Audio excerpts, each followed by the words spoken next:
owing to the need to ensure that each stakeholder in a country's telecom industry gets commensurate value for the roles they play in the sector, the Nigerian Communications Commission has concluded plans to regulate the value-added services market in Nigeria.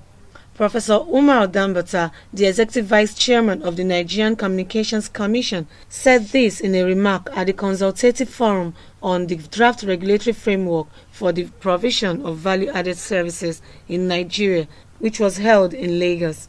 Professor Umar Dambata said the necessity to keep faith with NCC's 8-point agenda, especially on the issue of consumer satisfaction, has brought about the new initiative. Today, we are gathered here to reflect on the draft resolution or draft regulatory framework for the provision of value-added services in Nigeria in another demonstration of our commitment to that agenda of protecting the consumer, empowering the consumer, consistent with that item of the 8-point agenda.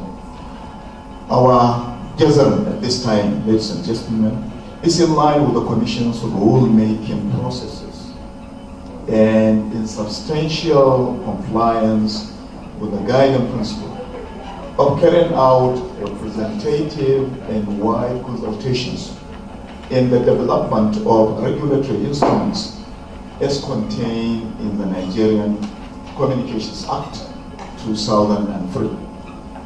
Consultation enriches the quality of debate and the outcome of our engagement with stakeholders.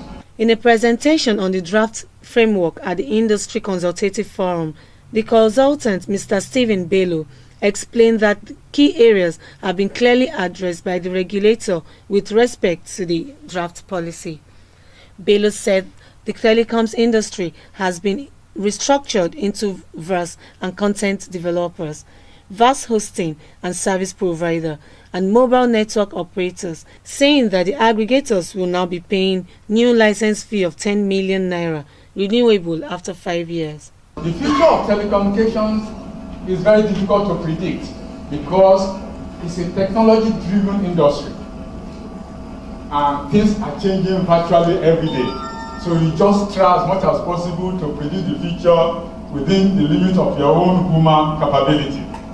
The industry suggested a different name for VAS hosting service providers. They suggested VAS aggregators, and we have accepted that. So those people we call VAS aggregators. For VAS developers, we decided to retain the name VAS developers. The forum, which witnessed the presence of major stakeholders in the nation's telecommunications industry, also had in attendance one of the Nigerian's music celebrity, Dapo Oyebanji, also known as the Banj, who says content is the new crude. And the reason why I said content is the new crude is because just like crude oil, content is natural resource. So I'll go straight into the point and say it has to be refined to get different byproducts. And then when you have different byproducts, it will be distributed through different platforms. The forum was to reflect on the draft regulatory framework for the provision of VAS in Nigeria in another demonstration of the Commission's commitment to its 8-point agenda unveiled early in the year to further develop the industry.